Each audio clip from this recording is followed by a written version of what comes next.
Beryl is a humble old man who works as a sword instructor.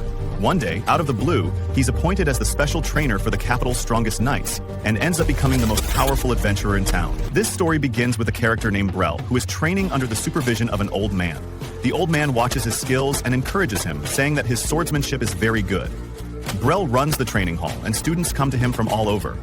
Then his father tells him that he wants grandchildren from him, meaning he wants to marry Beryl off so he can have children. But Beryl replies, "Father, I haven't found the perfect girl yet." His father insists that he should look for a nice girl among his students.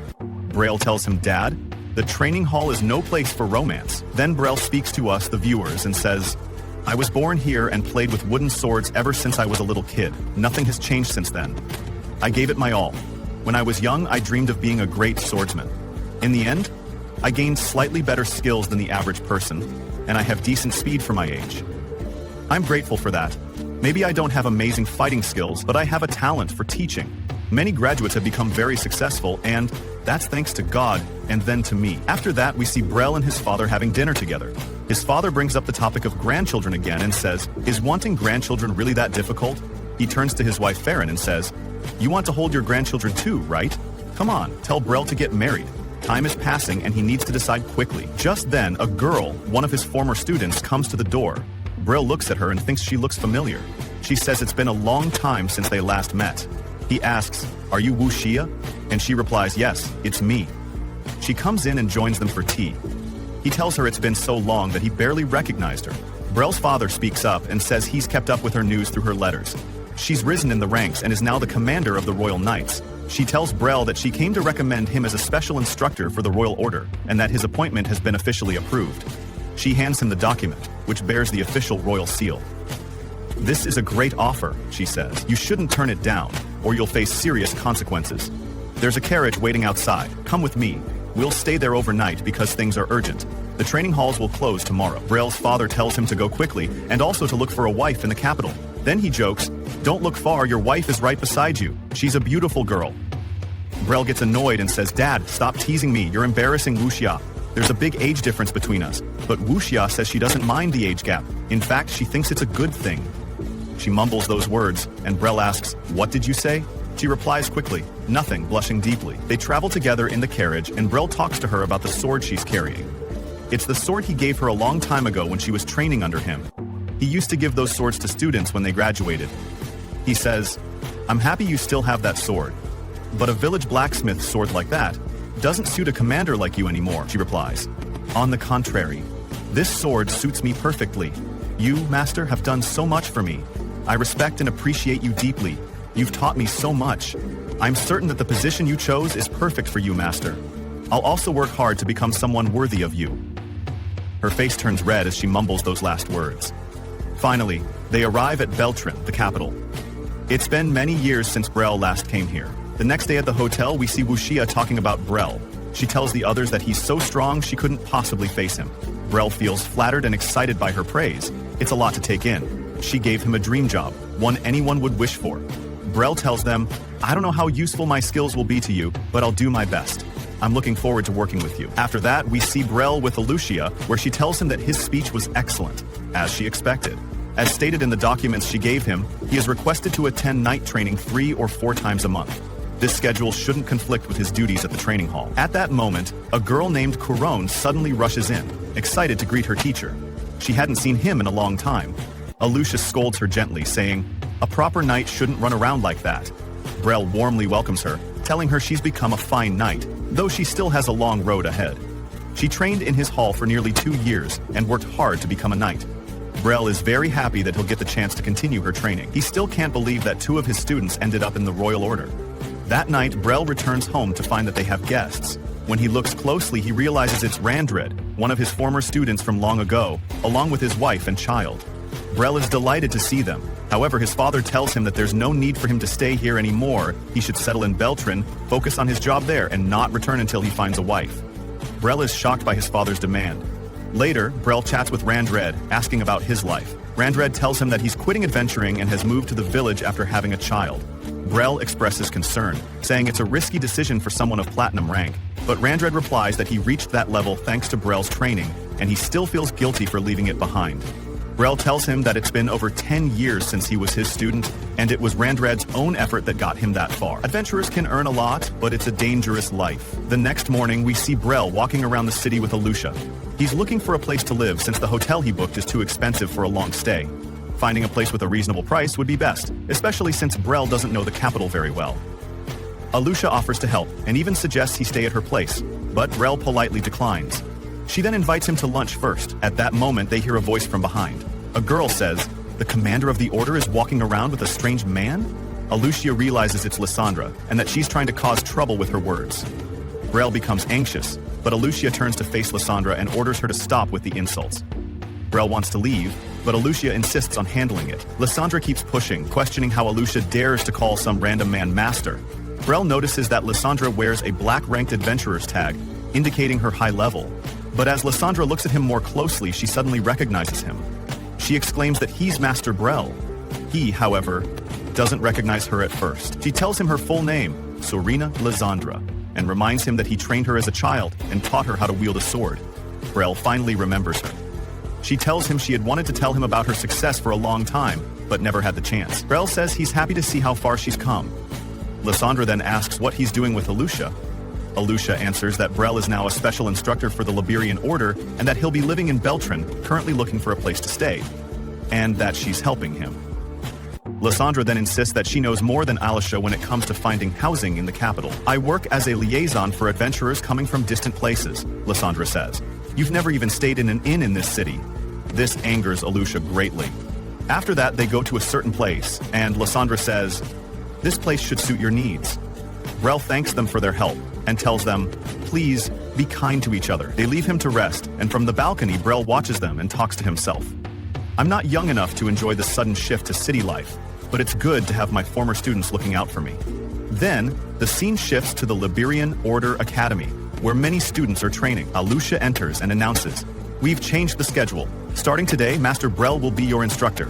Get ready for real training." Beryl starts speaking to welcome them, but is interrupted by a young man who says, "You need a certain level of strength to become an instructor in the Liberian Order. I'd like to see just how skilled you are." Beryl asks Alusha, "Who is this boy?" She responds, "Henblitz, the vice commander of the order." Henblitz adds, "I would like to duel you." Alusha says, "This is a great chance to showcase your skills. I hope you won't make decisions without my input again." They prepare to fight. Henblitz says, "The commander is very kind. Her desire to honor her old teacher isn't surprising, but sometimes kindness leads to mistakes. Fortunately, I'm in a position to correct those." Beryl replies, "I'm just a man from a remote village, but at the very least, I'll try not to look too weak when I lose. I can't let Alusha lose her standing because of me." The duel begins. They exchange blows. Beryl lands a hit and checks to see if Henblitz is okay, but Henblitz angrily says, "I don't need your concern." Beryl thinks to himself, "I was planning to stop, but I hit him anyway." Henblitz charges, but Beryl blocks his strikes. Henblitz is fast and powerful. His strength exceeds Beryl's. Despite that, Beryl manages to win the training match. Henblitz is stunned by his strength and impressed by his fighting style. He says, "I want you to be my trainer." Later, the scene shifts to a celebration for Beryl being officially appointed as an instructor. Henblitz apologizes for being rude earlier. Beryl replies, "It's natural to doubt a man who suddenly shows up like I did." Alusha gets annoyed, saying, "I told you Beryl was a strong teacher." Henblitz then says, "Your sword skills really impressed me, especially the way you turned my final spin to your advantage. I'd love to know how you did that." Beryl answers, "I matched my movement with yours." If your style had been a little less rigid, the final scene shows the old man, probably Beryl's former master or mentor, thanking Randred, saying, "Nothing makes me happier than helping Master Beryl spread his name. Tell them that his skills go far beyond this village. I've traveled to many places as an adventurer, but I've never met a better swordsman than Master Beryl." And so, today's episode of the anime comes to an end. Stay tuned for the next episodes. If you enjoyed the video, don't forget to subscribe and activate the notification bell to stay updated with all the latest content. Then we see the students training with swords when they're interrupted by Beryl. He tells them it's better to pay attention to the distance between each other. He explains practically by picking up a sword and standing in front of one of the students. He says, if your opponent is focused only on watching your sword, they won't notice any change in distance. And sometimes, just half a step can decide between victory and defeat. The training ends and we see Beryl leaving with Henblitz, who thanks him for training the students in swordsmanship. Then Beryl talks to himself and realizes that the students accepted him as their instructor because of the first match he had with Henblitz. After that, one of the female students comes up to Beryl and suggests that he go out with her so she can show him the capital's tourist attractions. At first, Beryl refuses because he wants to return home, but Henblitz tells him he should go enjoy himself a little. So, Beryl agrees to go with her. Then we shift to Commander Washia in the palace, attending a meeting with the other commanders. One of them informs her that the plans for the Liberian system have been approved for the mentioned period, as documented, and asks her to submit her budget to the accounting office. She agrees and leaves the hall, talking to herself. If you want to master the sword, then you shouldn't become a commander. It wastes too much time. She then recalls the past, when they moved to the neighboring unit and heard news about the training hall. They went there, and Commander Beryl welcomed them warmly. Her first impression of him was that he was kind. She began training under him, and he taught her everything with great precision. She kept training with him for a year and a half without ever getting bored, and she became much stronger. He always supported her. When it was time to learn the attack lesson, Beryl noticed that Washia had a remarkable instinct. She moved at just the right moment instead of attacking randomly. Then, they moved to a larger training hall, and Washia became even more skilled with the sword. She easily defeated her fellow student. Afterward, Beryl and the others were leaving, and Washia asked him, "Could it be that our training hall is extremely strong? Everyone won their matches, and I even beat our instructor in a mock battle." Beryl told her that their fighting styles matched really well, and that it was hard to say who was truly the strongest. What mattered more, he said, was for her to focus on what she had gained, not on winning or losing. Alushia then leaves them, seeming to have forgotten something. She tells them she'll retrieve it quickly and return. She runs swiftly and finally arrives at the training hall. As she's catching her breath, those individuals appear, looking like they intend her harm. They say to her, "Perhaps you were looking for this, beautiful." When she reaches to pick it up, one of them tosses it into the air, letting it fall to the ground. He then orders her to go and get it herself. That boy tells her, "Don't get arrogant. Those weren't real matches, so don't think you actually want to fight.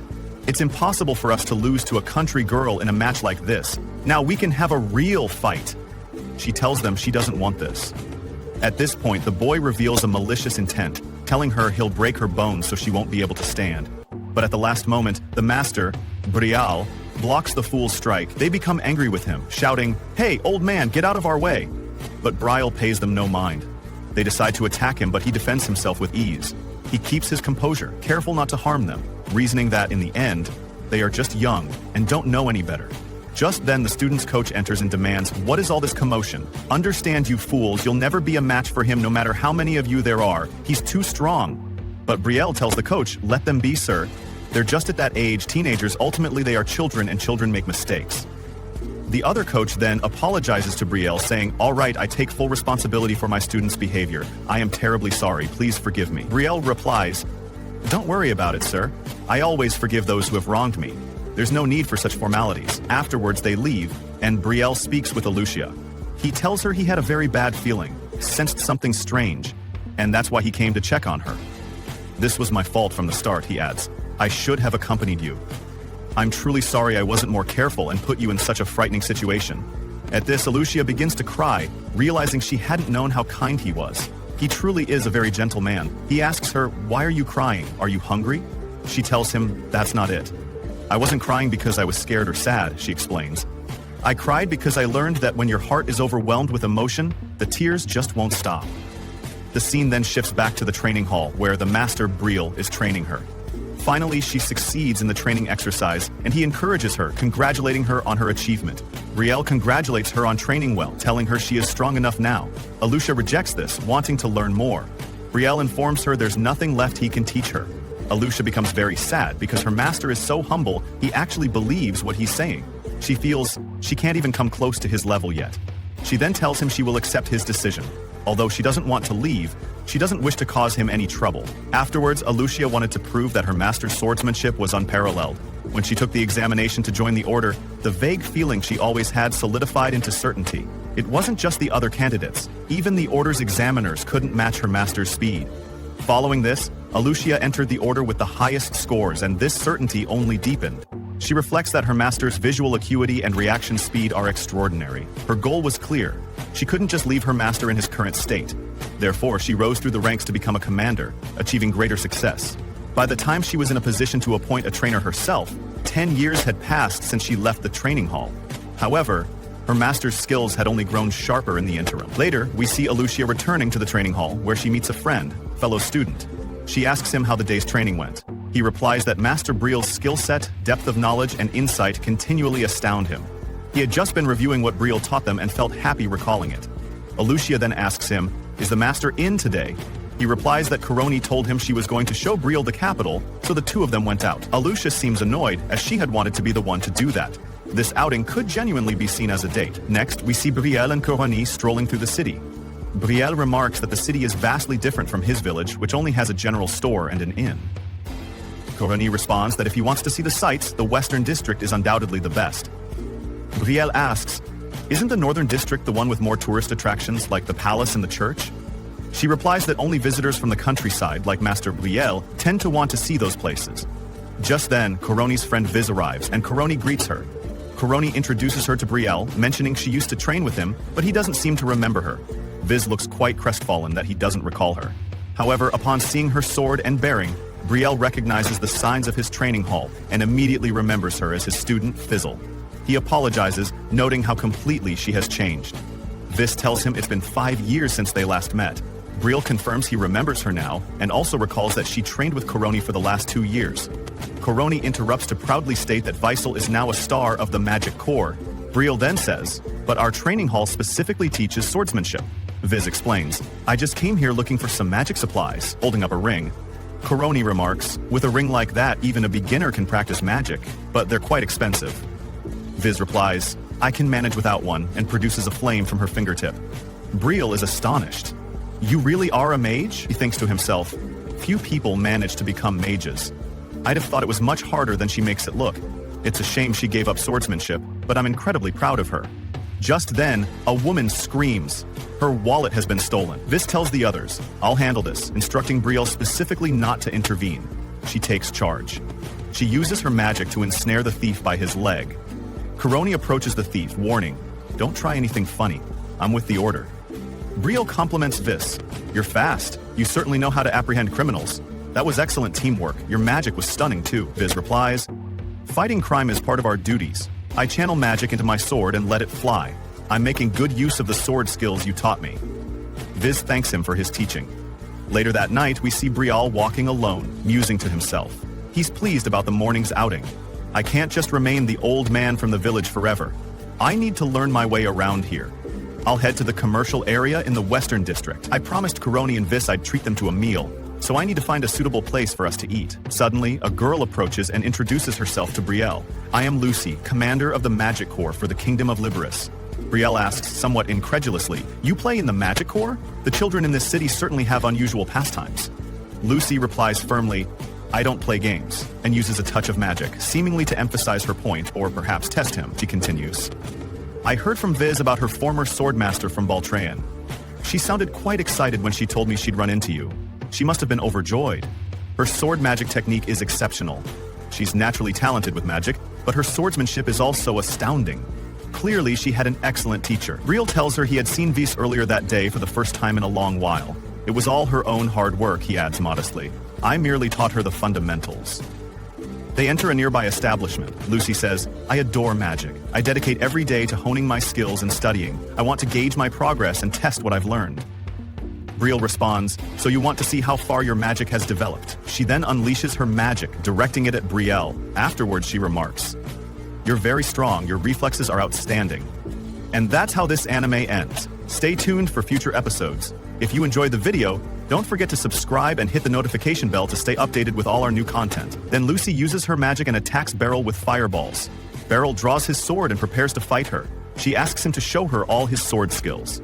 Beryl tells her that he is not as skilled a fighter as she thinks. Then Lucy attacks him with a very large fireball, which Beryl evades.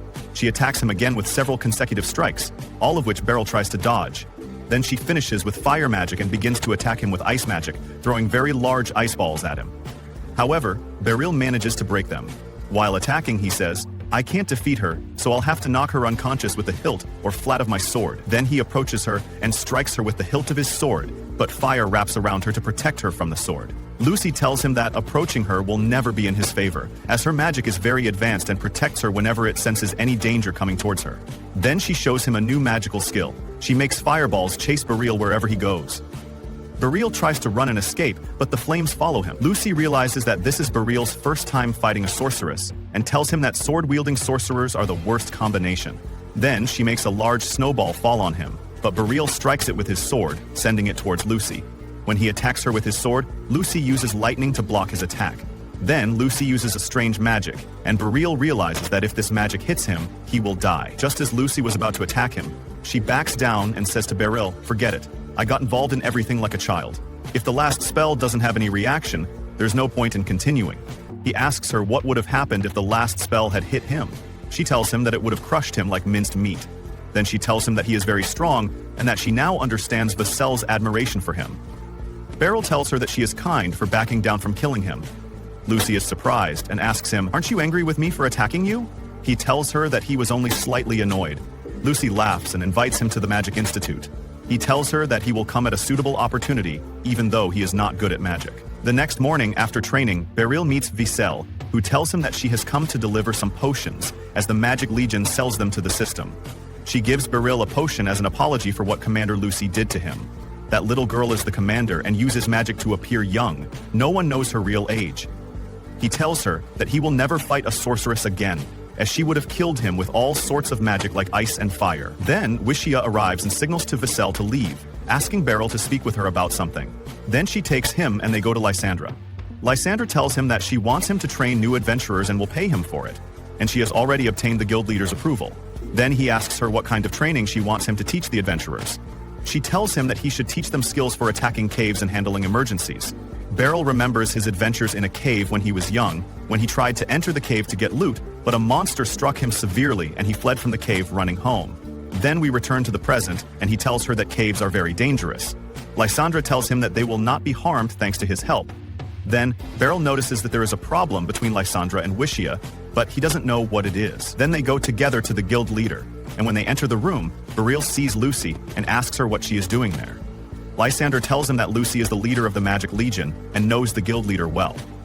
Then we see the guild leader apologizing to Beryl for not meeting him and welcoming him before, and he introduces himself as Nidus, the leader of the Liberis Adventurers Guild. Beryl introduces himself, and the leader tells him that he is sure the city is safe as long as Beryl is there. Beryl tells him that he has not accepted the job yet. Then they sit down to drink tea, and the guild leader introduces him to his assistant, Megan, with whom he can discuss the details. Megan says, "I would like to confirm something first." Then he addresses Beryl and says, "Master, do you have any previous experience as an adventurer? Because it would be unwise for Beryl to participate in a cave raid." Lysandra gets angry and asks him not to underestimate Beryl in front of her. Megan tells her that he doesn't mean to, but the guild is responsible for any decisions made. What he means in the end is that he wants Beryl to spar with Miss Lysandra and her twin dragon sword to see his competence. Everyone gets excited, but Beryl is worried about this and is forced to agree. Then they go to the training ground. Everyone is talking and murmuring. Will that old geezer compete with her? Who is this man? Beryl thinks to himself, my opponent is a young, energetic adventurer with a black rank, and many are watching this event. I must win no matter what the outcome, so my reputation doesn't suffer. Here, Lysandra speaks to him, saying, "Finally, the opportunity to face my teacher has arrived. I have always dreamed of this day, and now the moment has come for me to have a match with you, Beryl." Then she remembers a time long ago when she was riding in a carriage with her family, who were transporting a load of goods. They worked in trade even though trading was not easy, as there were highway robbers. And this, my friends, is what happened. That very large monster attacked them and tore everyone to pieces. As for their daughter Lysandra, they threw her into the river from above so that she would have a chance to survive. Here, Beryl pulls her out of the river, and this was their first meeting. He takes her home and treats her wounds, taking care of her. When he asked her about her father and mother, she remembered what had happened and grieved deeply. He asked her to rest, she would eat with them and sit with them, but she was very sad. They knew nothing about her. She was in a pitiful state. Then, one day, she goes outside and finds him training with his sword. He says to her, "Do you want to try this? I think this will take your mind off what you've been through and change your mood." He tells her, "Bravo, you are truly talented," and here, she began to train, and they began to train together every day. One day, she went with him to the academy or school, where he taught. She was truly happy, and after that, Serena went with her new family, where Beryl and his family told her that her new family were very wonderful people. Then we see Serena crying because she is leaving the village and that she will not see her teacher again, as she had wished to train under him. Then the scene shifts to Serena after she has grown up and become a beautiful young woman. We see her with her friend, and they are going to see Master Beryl. While they were on their way, her friend tells her that she is progressing very quickly in the qualifiers. Despite her young age, she is at the gold level. Then he asks her why she became an adventurer. She replies that she wanted to see the world for herself. Suddenly, highway robbers appear to take all their belongings, telling them that if they leave their cargo there without any fuss, they will spare their lives. Serena's friend speaks to her in a low voice, asking her to be careful because this man is known to be an old duelist. Serena pays no attention to his words and attacks the men with all her might, beating them severely in less than a second. Then she tells her friend that there are other reasons why she became an adventurer. She doesn't want many others to go through what she went through, and she also wants to use the sword skills that her teacher taught her. Then, Serena arrives at the training center and meets Beryl, telling him that it has been 20 years since she left him. Then, they prepare to spar. Beryl says to himself that no matter how much Serena has progressed, she is still his student, and indeed, they spar as Serena requested. We see her strength in attacking Beryl, but he blocks all her strikes, and Serena cannot land a single blow on him at all. At that moment, Beryl knows that Serena has not neglected her training for even a moment. Beryl is astonished by Serena's strength and speed, as she possesses incredible swiftness. Serena attacks Beryl, but he blocks all her strikes. She thinks to herself, I can't land a single blow at all. This is how my teacher should be. I've dreamed of facing my teacher one day, and now the dream has finally come true. Then she attacks him with strong and numerous blows, but he deflects them all. Beryl thinks to himself, she hasn't neglected her training for even a moment. If she had, she wouldn't have been able to do all this. I'm very proud of her. She also has high endurance, but I've found her weakness. After that, Beryl strikes her sword hand, and her sword falls. Serena kneels on the ground and thanks Beryl for his help, saying to him, "You are very skilled," he tells her. "If we had continued for 10 more seconds, I wouldn't have lasted. I noticed that you haven't mastered the use of your left hand." Then Serena is surprised, saying to him, "You've discovered my weakness. I need more training before using it as efficiently as my dominant hand." Then the old man comes and thanks Beryl, saying, "We will leave the training of the new recruits in your capable hands." Beryl then takes his leave, and they depart. After that, the scene shifts to the forest and we see those individuals getting to know Beryl. Serena tells them, "Let's begin your training." They enter the cave. Then we see the watch on Sarlacat's wrist emit a green light. Sarlacat says, "I'm getting a reading of 6 monsters here. They are approaching." Beryl says, "That thing on his arm is a magical tool that can detect monsters." Finally, the monsters appear and the 3 of them attack and kill them. Beryl is pleased with them because they dealt with the monsters easily. He thinks, "I don't think I'll need to intervene." After that, Serena says, "The entire cave has been searched and the monsters have been eliminated. Your training will be complete once we exit." Porta says, "There weren't many monsters. That's very strange." Then Sarlacat's magical watch breaks, and a huge monster appears. Beryl yells for Porta to duck, but the monster strikes him and he falls to the ground. When Serena sees the winged monster, she says, "It's a specially designated target. That's why there were so few monsters."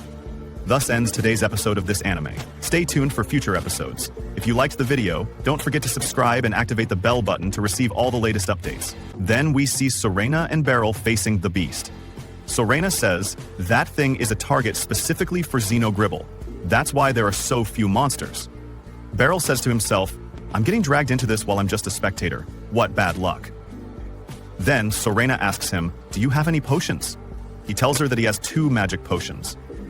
Then she tells him that she will attack the beast and that he will go to help Porter. Serena refuses and tells him that she will go to help Porta and leaves Beryl to face the beast alone. Then the beast begins to attack Beryl, and Beryl tries to fend off the beast's attacks with his sword. Then he strikes it in the leg, but he discovers that the beast's leg is very strong and as hard as rock. Then we see Serena taking Porta and entering the cave. Beryl realizes that he must buy some time to prevent the beast from reaching Porta. The beast strikes Beryl and injures his arm, then attacks him with fire. Beryl is very afraid of the beast's power. Then Beryl notices that the beast's weak point is its face.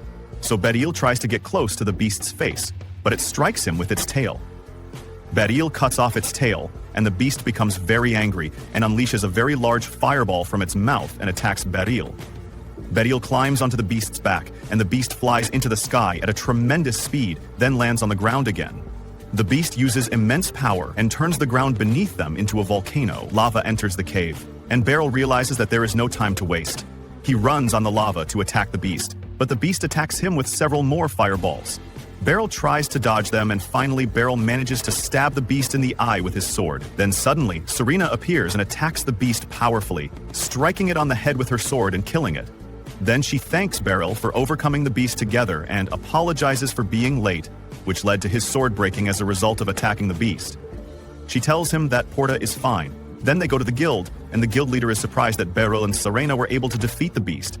Serena tells him that if Master Beryl hadn't been there, everyone would have died, and they survived thanks to him. The guild leader thanks him and wonders how to repay him. Then we see everyone preparing to leave, and we see Sorina saying to Beryl, "The guild leader is wrong. It's impossible that you're just an adventurer, master." Then she apologizes to him for everything that happened, as it was all because of her excessive praise for them. He tells her that it's not her fault, but her praising him in that way makes her feel nervous. She tells him that she is very grateful to have had the opportunity to join him in such a fateful battle. But he tells her that he is the one who should thank her, for she delivered the final blow at the right time, after his sword had completely broken and things were about to get much worse. But thanks to God, she arrived at the last moment. "You are very strong, Serena, and it's good that things turned out well," he says. She replies, "My master, you are everything and the foundation of everything. If it weren't for you, we wouldn't exist." She looks at him with hopeful eyes and remembers when she was a little girl and he would train her every day. But alas, youth never returns. Oh, if only we could go back in time. After that, Beryl speaks to Corone and thanks her very much for repeatedly offering to take him to the blacksmith so he could repair his broken sword. She tells him, "It is my duty, my master. This sword is not befitting of a trainer, but in fact, I am on my way there too. Perhaps I will have a new sword made." Although Wishia was very busy with her work, she chose to come with her master, perhaps because she is jealous of the girls around him, but she said to him, using an excuse, "As the leader of the system, it is necessary for me to go with you, master." Then she says to herself, "I must never leave him so that no one takes him from me. I love him very much and will help him no matter what." After half an hour of much walking, they finally arrive and enter the place. The blacksmith welcomes them, but here a strange coincidence occurs. Beryl knew this man very well, a man named Boulder. When Boulder saw him, he was also surprised that he was here. This man Boulder was one of Beryl's students. We go back in time and see Boulder training with the master. Among all the students Beryl taught, Boulder was the only one older than him, but then he wanted to make swords, so he joined the training hall to experience using that sword. We return to the present, and Beryl speaks to him, very happy with this shop he had wished for before. "How may I help you, my friends?" he asks them.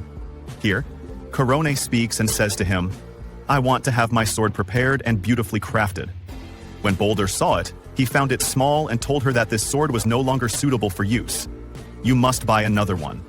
Here, Corone is shocked and says to him, "What? What?" He tells her that the blade is not only scratched, but also has cracks. "I cannot polish it, my dear." They said to her, "You must carry a large sword. You will not bear the responsibility unless you feel the weight of your weapon. Look at this sword. It belonged to a Zweihander user, who carried it with both hands. I know you are very strong. Try this sword." She is surprised and says to him, "Well, this sword is not very heavy, but it is also not light. I think it is suitable," and decides to buy it. As for Beryl, he wanted to have a sword made specifically for him, to suit his special abilities. At that moment, Serena also arrives, but Wishia greets her in a strange way, as she is very jealous of her because she has an attractive body. As for Wishia, she is perhaps a frail girl. The master asks Serena, "Why have you come here, Serena?" Then Serena speaks, saying, "I wanted to get a longsword made from this." Boulder is astonished, saying, "This is a leg of a Xeno Gribble. It's amazing, but the broadsword you have is already a formidable weapon." Then he asks her why she wants a long weapon. Serena replies that it's for her master, saying to Beryl, "Your presence makes everything easier. I want you to accept this from me as a way to correct my mistakes." Beryl tells her, "But you're the one who defeated it. It's not right that I defeated it." After that, Boulder speaks to Beryl. It matters to her this much. Why don't you accept it? Beryl agrees and thanks Serena for it. Then Boulder tells them, "A long sword, made from a renowned beast, will be impressive. I want to put all my effort into this. Give me a week to finish it." Beryl replies, "I would be grateful if you made me a regular sword." Then Beryl thinks to himself about Boulder, wanting to make a sword from a renowned beast, and Beryl takes them and they leave. After that, the scene shifts to another place. We see Beryl training Corone, saying to her, "The Zweihander sword has two unique characteristics. The first is that when striking, you usually swing it sideways. It benefits more from centrifugal force compared to swinging it vertically. The second is that you can use the ricasso, the unsharpened part of the blade. There, the center of gravity changes, and it becomes a school of its own to use. Corone tries, but fails the first time. Beryl tells her, "Don't use your arms, swing the sword from your hips." Then we see Corone do as Beryl said, and she says to him, "This reminds me of the past. Swing from the hip." Corone tries again, and finally succeeds. Then Beryl thinks to himself, "It's always the first thing I teach in the training hall." At night, we see Beryl alone on the road, talking to himself. Korone is talented, and she's a sweet child. If she continues to improve her striking power, she'll become an excellent duelist. He then encounters a girl who tries to steal from him, but he catches her and is surprised when he realizes she's a child. This isn't a good idea, he tells her. She uses her magic to make him let go, and the girl runs away. After that, we see her enter a house and leave money on the table with some people. The man says she can't keep doing this. Eventually, she will have to earn her keep. Then, the girl notices that her necklace is not with her. Afterwards, we see Beryl pick it up. Then he says, "I'm not a fan of fire." This concludes today's episode of this anime. Wait for me in the upcoming episodes. If you liked the video, don't forget to subscribe and activate the bell button to receive all the latest updates. Then we see Beryl training with his sword against Heinblitz. Heinblitz tries to defeat Beryl and directs a cunning strike at him, but Beryl manages to evade it and defeats him. After the training ends, Heinblitz thanks Master Beryl for the training, and Beryl tells him that he has improved greatly, as he didn't attack directly but added a new trick to his attack. Heinblitz tells him that he failed in that because Master Beryl discovered it, and promises to train more. Then Beryl speaks to himself, saying, "I am pleased by Heinblitz's ambition, and as his trainer, I must be more attentive if I want to help him develop further." Then they look at Korone, and Heinblitz says, "The change to a two-handed sword grip was a bold move, so I think that suits her." Beryl tells her that she is good at holding the sword and should maintain that level. Heinblitz tells him that she is promising, so it is important for the system to improve combat power. Then he tells him that there is a group of thieves known as the Dark Shroud Hand, who operate secretly in the capital, and they are helping the Royal Guard with the investigation. Once they obtain their headquarters, they will move and eliminate them, and it is better to have great strength when doing so for safety. Beryl tells him that his job for them is training, and he will leave the violence to them, as he has never pursued criminals before. Then Beryl takes out a necklace from his pocket, and Korone and Heinblitz are very impressed by it, telling him that his taste in choosing gifts is beautiful, and they ask him who he will give it to. Beryl tells them that he took the necklace from a little pickpocket girl, and he caught her before she could steal anything again, but she escaped from him and used magic. When he panicked, she slipped from his grasp. Korone is very surprised, asking why someone who is good at using magic would resort to stealing, as magic is a rare talent. If someone with magic joins the Magic Institute, their future is guaranteed for life, and adults and children can reside in the Institute's dorms. When they graduate, they become great sorcerers or adventurers, and finding a job is never difficult. Heinblitz says it would be more logical if she were hiding magical tools. Then Korone asks Beryl what he will do with this necklace, and he tells her that he will hand it over to the Lost and Found department so it can be returned to its owner. Then Beryl leaves and says to himself, "It's over. I haven't lost anything, and I don't want to look for the culprit. But this girl looked at me with the same look I used to have, and I can't live in the inn forever. I really need to find a place to live." Then, he sees real estate advertisements on the wall, but he finds them very expensive.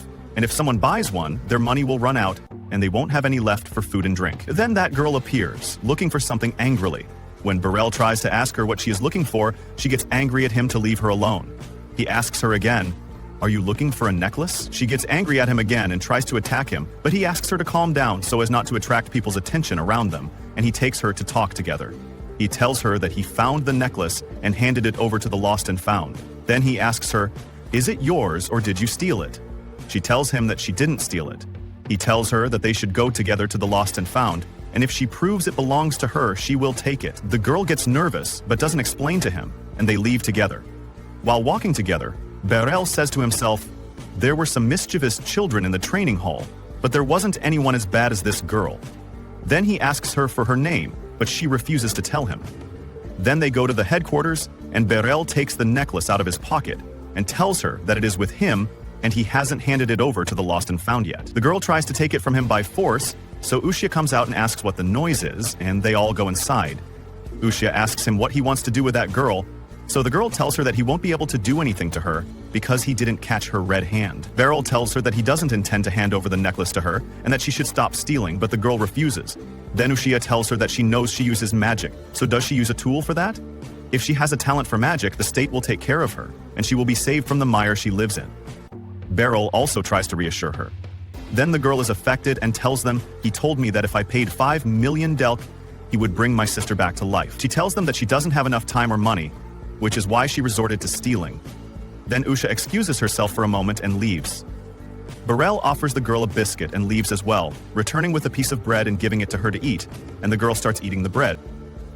Then Beryl says to her, "I'm glad I met you today. You tried to steal my wallet, which is very strange, but you look so unhappy. Someone like me might not be able to help much, but talking is a start.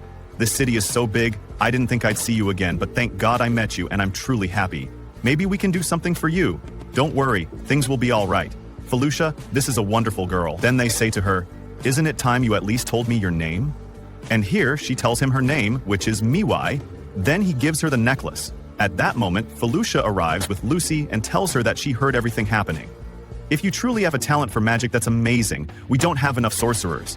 Then Lucy introduces herself and says that she is the leader of the Liberian Magic Corps. Miwai gets angry and says to her, "Enough nonsense, girl. You're just a little girl."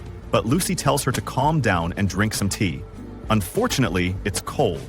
Here, Lucy uses her powers and heats the tea with flames, surprising Miwai because she didn't believe her. Now she sees with her own eyes that Lucy is indeed the leader of the Magic Corps. "Come on, Miwai, you must join our great academy." But Miwai gets angry and says to her, "I don't have time for this, and I also want 5 million yen. When Lucy asks her what she will do with so much money, she tells her that she wants to pay a sorcerer that amount to bring her sister back to life.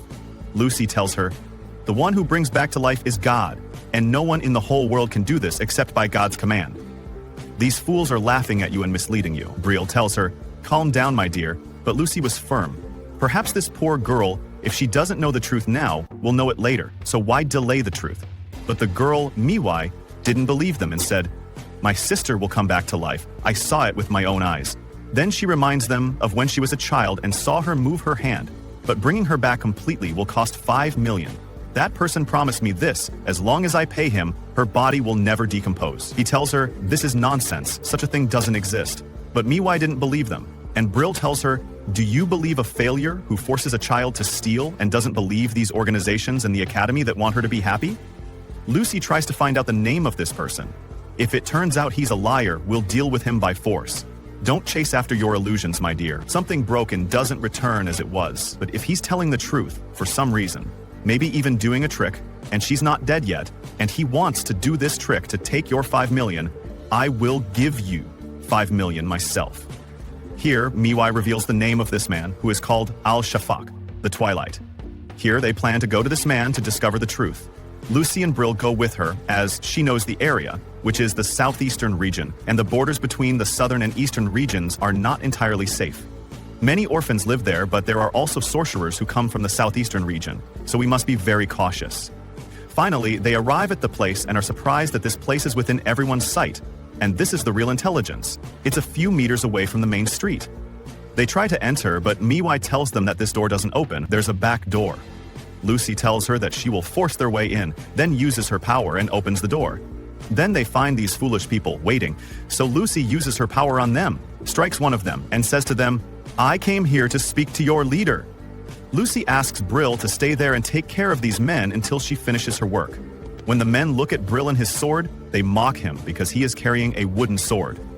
Beryl doesn't pay attention to their words. Then he asks Miwai to stay where she is. One of the men wants to attack Miwai because she is the one who brought them here, but before he can attack her, Beryl intercepts him and strikes him. Then the scene shifts to Lucy, who has met Shafaq. She tells him that she will punish him because he lied to Miwai and told her that he is capable of reviving the dead.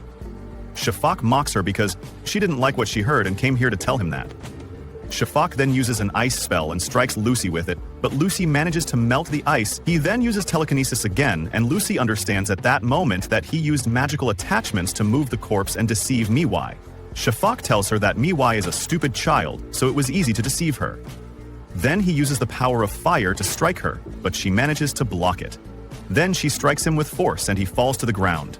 She then tells him that a child is the one who thinks that their expensive toys can surpass real magic. Then we return to Beryl, where we see him striking Shafaq's men, and he manages to get rid of all of them. Lucy arrives at that moment after finishing her work, bringing Shafaq with her alive so that he can confess the truth in front of Miwai. He confesses that the magic of resurrection does not exist. Miwai cries bitterly after hearing his words. Lucy says, "We've done what we came here for. I need to transport these people, so I think I'll go and get the transport." Then she asks Beryl to stay and watch them. After that, Beryl asks Lucy, "Was your sister's body here?" And she replies, "Yes, but it's gone now." This chain is all that's left of her. I understand she won't come back. Beryl thinks to himself, I don't know her well, but I still want her to have a happy and rich life. Maybe I've overstepped my bounds. Then he says to her, You'll be all right. This is grown-ups' work. She replies, The only people I knew told me they would treat me kindly. It was for my own good. But all they did was exploit me and my sister. Then he says to her, I know some adults like that, but some aren't like that. I guess that sounds unconvincing. Mioi tells him, You were angry with that man who spoke to me at the end. He replies, Yes. His face annoyed me, so I attacked him. Then the man thanks them and says, We've detained them and loaded them into the carriage. The leader had a number of magical attachments beyond his control. There's someone controlling him from behind the scenes. The girl says, All magical tools have been removed to ensure safety. We will interrogate them tomorrow. Then Lucy says, I will take care of Mioi. After that, this man appears and uses his magic to kill Shafak in the carriage, a beam of light shooting from his mouth. Then the scene shifts to a palace. The king says, Did you silence him in time? The other replies, Yes, it was easy, thanks to the magical device I installed inside him. Then the king says, He has done his duties perfectly. Using these materials, I will redesign the miracle with my own hands. La-ta-da-dum, perfectly. This is the end of today's episode of this anime. Wait for us in the upcoming episodes. If you liked the video, don't forget to subscribe and activate the bell button to receive all the latest updates. Then we see Beryl finish training the students. At that moment, his commander, the knight Al-Washia, enters. There is a matter she needs to discuss with him. This matter concerns Shafak. Perhaps he died during guard duty. Not perhaps, but he suddenly exploded, and inside his remains, they found what appears to be parts of a magical substance. We are conducting an investigation into this matter with the help of the Magic Corps. As for the bodies they collected, it seems his followers know nothing about them.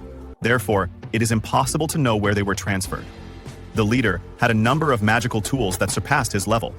There is someone controlling him from behind the scenes. Beryl remembers these strong words. Perhaps someone is controlling him from behind the scenes. The question of the episode: who is that person? Please pause the video and write to us in the comments. On the other hand, Master Beryl goes to the blacksmith and finds that the sword has been crafted beautifully. It is truly a magnificent creation. It was a very difficult task for the blacksmith, but in the end, he made it. He is a man who masters his work, and that is the most important thing.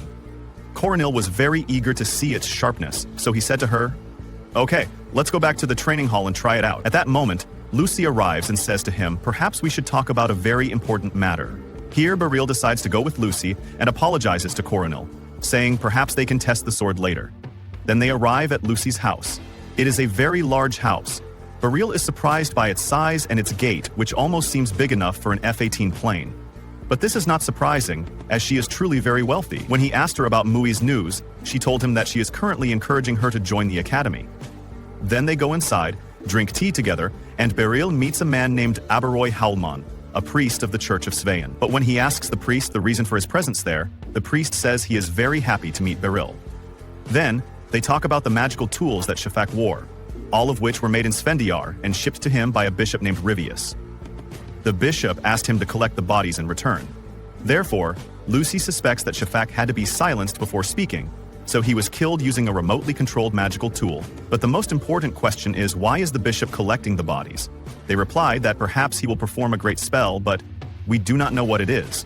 Perhaps he will move these bodies and turn them into mummies and control them through Jinn, but we also do not know if this is possible or not. The matter is currently complicated. Rivius is currently in the Church of Svein in the northern province, and will come tomorrow as a witness to the city where we are now, and we hope he will respond to their request. But if he flees to his country, we will not be able to do anything. Here, Beryl has a bad feeling about this matter, and the priest entrusts him with this task. If something happens, we want to apprehend him immediately, and you will take full responsibility. Al-Washia is also aware of the matter. Everything is ready, and things are in order. If Rivius's evil deeds are real, it is impossible for me to forgive him ever. Here, Beryl remembers or thinks about Mui's sister's body, the sister she loved very much, and he knows she will never return. But if it is possible for her to at least grieve for her, she can bury her with her own hands. He remembers what happened when she said, I cannot do anything. Perhaps this will help her move on if we find her sister's body. Beryl agrees to join them in this very difficult mission. What will they be able to do? After that, Lucy speaks to him as they are leaving the palace, and she says to him, We will pay you a very large sum of money for this mission. When he opened the door, he found Miewi outside and asked her the reason for her presence there. She told him that he was there for a secret matter.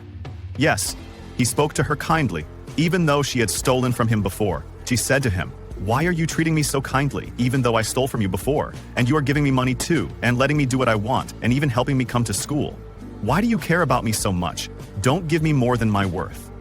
Miui was very confused because everything had changed. Beryl says to her, "Children should not occupy themselves with such things. They should just relax and enjoy themselves." She told him, "Mr. Beryl, stop treating me like a child." He told her that she is indeed a child, and none of the adults here will ever deceive her or try to exploit her as they did to her before. Beryl asks her to just enjoy her life. Miui asks him if it is appropriate for her to do this, and he replies that she certainly can, as she has a longer and brighter future than his. If she is still not convinced, she can buy him a delicious dinner when she grows up. Miui asks him to stop mocking her, as it is not easy to go through all of this. Beryl leaves her to go, and at night we see the priest and his men gathering all their belongings to flee from here, while he runs quickly to catch up with them, but one of the church's knights stops him. He recognizes Beryl as the one who defeated Shifa's followers. Beryl informs him that the bishop has been summoned to testify tomorrow. The knight realizes that Beryl is deceiving him, and orders his men to seize him immediately. All the men present attack Beryl to strike him, but Beryl manages to block all their blows. The magic they use is physical enhancement magic, which slightly unnerves Beryl because it has been a long time since he risked his life in a sword fight. However, he has no other choice and attacks them. But they are very strong, so the 5 men gather to strike him. At that moment, Fiesel and Coroni arrive to save him. Beryl asks them what they are doing here, and they reply that they were passing by chance and came to rescue him when they saw him. Indeed, the girls kill the men and dispose of them. Then they ask Beryl to go his way and let them continue fighting. Beryl enters the church and finds the priest with the knight Shabur. The priest keeps repeating words that are incantations to awaken the dead in the form of zombies, including Miui's sister. Beryl is shocked when he sees her. At that moment, the zombies attack Beryl, and he is forced to kill them all, cutting off their heads. Then Beryl's sister attacks him. He grabs her hand and then kills her, apologizing to her. Miui's sister dies and Beryl breaks down in deep sorrow. Suddenly, Shabur appears and attacks Beryl, but Beryl defends himself, thinking that Shabur moves more skillfully than Sorina, hits harder than Hiblitz, and is more professional than the others. But someone who plays with life like that cannot go unpunished. Shabur strikes Beryl in the shoulder with his sword, injuring him. Then he tells Beryl, "After I received a miracle, I never thought anyone could rival me." He attacks again and lands another blow, and though Beryl can't block his strikes, he refuses to lose the battle. At last, Beryl strikes Shabur. But Shabur rises again, still standing. He launches another attack, and suddenly blood pours from his body. He is heavily wounded and exhausted, and he says, "If I must sacrifice my life for a miracle, then so be it," before falling to the ground and losing his life. Afterward, Beryl walks out and is approached by Faisal and the others, who ask if he's all right. He assures them he is. The priest then says that Shabur was defeated and that he sacrificed himself for Sven. Beryl replies that playing with corpses like that leaves no one able to grieve them properly. The priest responds that even if they've caught him, it changes nothing. That Svendiar Devania is doomed unless the Church of Sven gains power, as miracles are more important than blood, and their duty as followers is to use that power to save the world. The scene shifts to the palace, where Beryl feels sorrowful because he couldn't help Miui. Lucy approaches him and tells him to come with her to receive the reward she promised. She takes him to an old house and says, "You've been staying in an inn for too long. I'll give you this house." It's an old house she had abandoned. As they enter, Beryl sees Miui inside. Lucy explains that aside from the finer details, everything has been arranged. They spoke with Miui last night about school, and she'll be enrolling soon. They also discussed whether she'll live with Beryl, but she needs a parent or guardian to register, so Beryl will be her legal guardian. Beryl is surprised, but Lucy tells him he'll be her guardian on paper, and she thought maybe they could live together, or Miui could stay with her if he preferred. She then speaks to Miui, telling her that Beryl did his best for her, and it's time she starts believing that adults like him really do exist. Miui agrees to stay with Beryl and goes to her room. And that's how today's episode ends. If you enjoyed the video, don't forget to like, subscribe to the channel, and activate the notification bell so you don't miss anything new. Our episode begins today with Beryl, who is very happy with his new home, a gift from his friend Lucy. The house has a beautiful garden with many trees and blue and red flowers, making it seem like paradise, along with wonderful water and a bathroom. Although he wasn't wealthy, owning a house in the capital is an extravagant thing for someone like him. He moved here 5 days ago, but hasn't gotten used to it yet. Now he's preparing breakfast for himself and the girl, Miao, but he's also not used to this. He doesn't feel comfortable sitting or living here. He asks her, "What do you think of the food?" and she tells him, "Everything is good." Then he asks her what she wants for lunch and she says, "Anything, I don't mind." He says, "Okay, I'll wash all the clothes now," but she tells him that she washes them herself. However, he doesn't want this because when she washes clothes, she doesn't use soap. She just soaks them in water, then dries and hangs them, which leaves the clothes dirty. Then she says to him, "I want to use the restroom." Beryl is surprised and says to her, "You've asked me this question many times. This is your home, Meow. You don't need to be so formal." The scene shifts to Beryl talking to us, saying, "I have gained extensive experience dealing with children her age in the training hall, but living with a child is completely different." He continues to himself, "Meow is silent all the time. Maybe she's afraid of me. I need to find a way to lighten the atmosphere. She doesn't talk and is very formal." Then, he invites her to a meal of grilled beef skewers over charcoal. When he asks for her opinion, she tells him they are very delicious. Finally, he takes her to the Grand Art Theater to watch a play, telling her that it's his first time coming to such a place. He has lived his whole life in the countryside and watches plays on television. But today, they will watch one in person. They enter the theater, watch the play, and then leave, thoroughly enjoying it. Beryl thinks to himself, "Thank God, watching that play together gave us something to talk about, better than the silence we were in. Perhaps continuing to share like this will bring us closer. I can make up for her deceased sister and her absent family." After that, they go to the institute and she says to him, "You don't have to come with me," but he tells her that as her guardian, he needs to accompany her. They enter the very large institute. Its gate alone could fit a large airplane, so imagine the institute itself. It was magnificent. But now they need to find the staff room. At that moment, they meet a beautiful woman who says to them, "I am Kanera Fawain, a teacher here at the Magic Institute." Beryl introduces himself and Meow. She says to them, "I know you are lost in this large institute. I will help you reach your destination." Indeed, they go inside, and she asks them who told them about this large institute.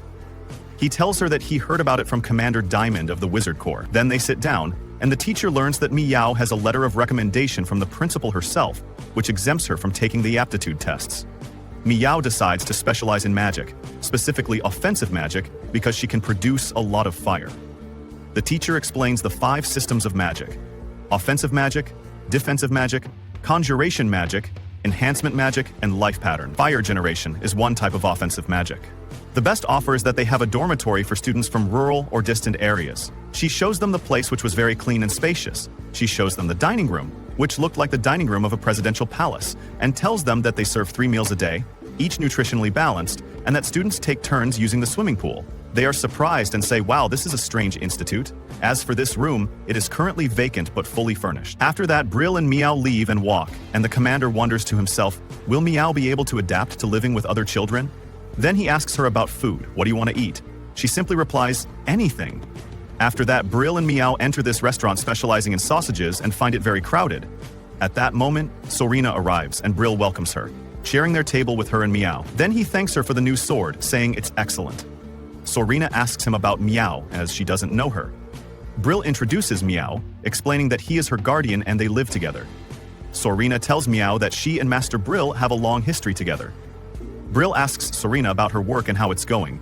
She replies that there are many monster hunting operations near the capital at this time of year. Beryl asks her if the monsters appear frequently according to the season. She answers that they don't appear as frequently as he says, because a delegation from Svenjordvania will be visiting soon. Beryl is surprised by her words, so she explains that it's an annual meeting between allies where the guild is asked to hunt monsters in the area as part of efforts to improve public safety during that time. Beryl understands that adventurers have ties with their homelands. After finishing their meal, Beryl asks Meow to return home, and he will stop by the Order's headquarters. But before she leaves, Beryl asks Sorina to encourage Meow with some words because she will be attending the Magic Institute. Sorina tells her that at the Magic Institute, she will compete with the best of the best, and things there are never easy. Beryl is annoyed with her because he asked her to encourage Meow, but now she is trying to scare her. Sorina continues, saying that as long as the master is her guardian, she has no choice but to win. Beryl replies that he is just an ordinary old man with nothing special about him. At that moment, Meow leaves, and Sorina talks to Beryl, saying that Meow has potential and will be great. Then the scene shifts to Beryl with Aloysia, whom he tells that Meow is registered at the Magic Institute, so he was wondering whether she should move to the dormitory or continue living with him. Aloysia is shocked by his words, so he tells her that he was appointed her guardian, as she sees, and Lucy gave him the house she used to live in. Then Saroni arrives and tells him that the dormitory is the best option so far, as there is no travel time and meals are also provided. Then Vis says that the dormitory was a lifesaver for her. Beryl hears her but is worried that Meow won't adapt to living with others. At that moment, Beryl's friend arrives and tells him that getting out of the comfort zone and experiencing things directly is the best solution. Beryl begins to believe that the dormitory is the best solution for Meow, but he goes to Lucy to confirm her opinion. At that moment, Fiesel comes to Lucy and tells her that she has finished the report and gives it to her. Lucy apologizes for making her come all this way and then asks her if she lived in the dormitory when she studied at the Magic Institute. Fiesel replies that she lived there, of course, as it was very comfortable, so there is no reason not to live there. Then she asks why Lucy is asking this question. Lucy replies that she is asking because of Meow, the talented girl, and she doesn't know what to do. Then Lucy tells Beryl that they have a shortage of talented individuals, so they plan to have V's teach at the Institute. Beryl is very happy because Fiesel is amazing. Lucy continues talking about Meow and asks Beryl where she will live, in the dormitory or with him. Beryl doesn't answer and walks quickly away from the place, so Fiesel is surprised by him. Lucy tells her that he worries about things that are not worth worrying about. Then we see Beryl standing alone, still thinking about what he will do with Meow, as he is now in her father's house. Then he remembers her living with him. In the same house, Beryl notices that Meow is very drawn to that amazing dormitory. I can't call myself a father if I don't prioritize Meow's future, he thinks. The scene then shifts to Beryl's house.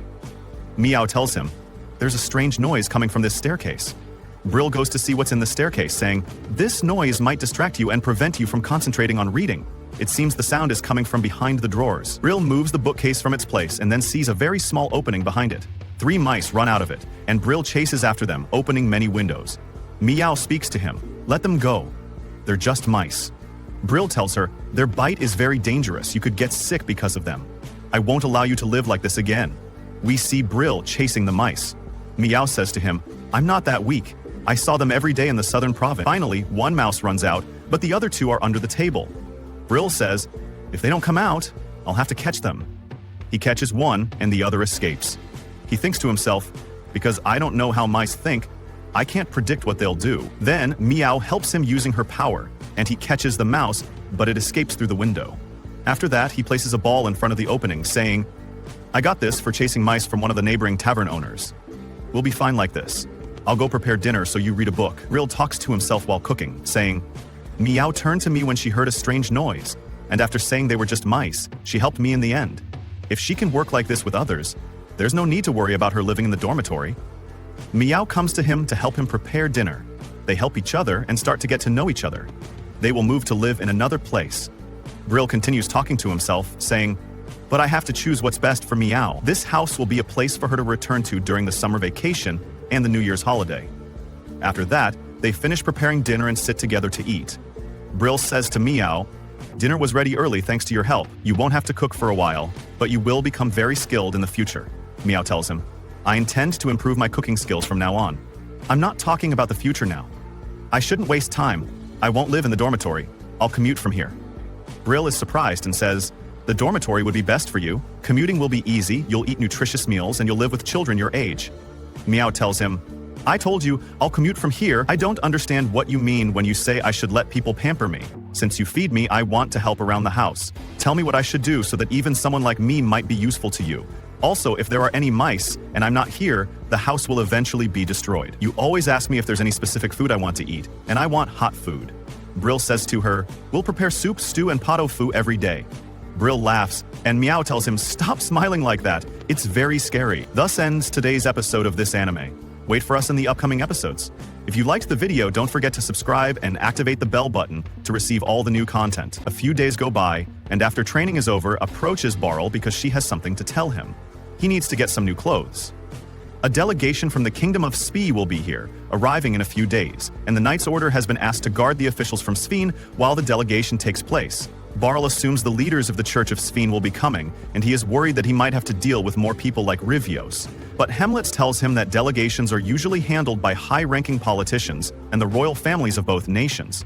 With that said, Alusha has been thinking about having Bure meet the royal families of both countries. Cuny and Hemlitz think it's a great idea, since Bure will become known across multiple nations, But Beryl thinks meeting the royal family is a bit above his pay grade. However, Alucia reminds him that he is a special instructor who was hired with the royal family seal of approval, so you have to meet them sooner or later. And if he's going to be meeting royalty, his usual outfit just isn't going to cut it. Hamlet adds that members of the Knights Order are allowed to wear either their armor or their ceremonial uniform. But since Beryl isn't a member of the Order, he needs to find some appropriate clothing for the occasion. Beryl understands the point they are making, so he says he can go shopping for some formal attire when he has time. But Alucia refuses to let him go alone. Part of the reason she even suggested this is because she hasn't had a chance to go on a date with Beryl yet. So she makes up an excuse about Beryl being unfamiliar with the clothing shops of the capital, so it is very important that she goes with him. Beryl says he is fine with her coming with him, and Alucia is glad she finally gets to spend some time with Beryl, so she tells him to meet her tomorrow afternoon. But in the meantime, she has some work that she needs to attend to. As Alucia walks off, Karuni asks Hembelitz if he noticed that Alucia was being really aggressive about going clothes shopping with Beryl. Hembelitz assumes she just cares a lot about Beryl's image since he is her master, but Karuni thinks it's a lot deeper than that. Later that day, Beryl returns home and Mui tells him a package was delivered earlier today. Beryl reads the note on the front and it's a thank you message from Ibroy.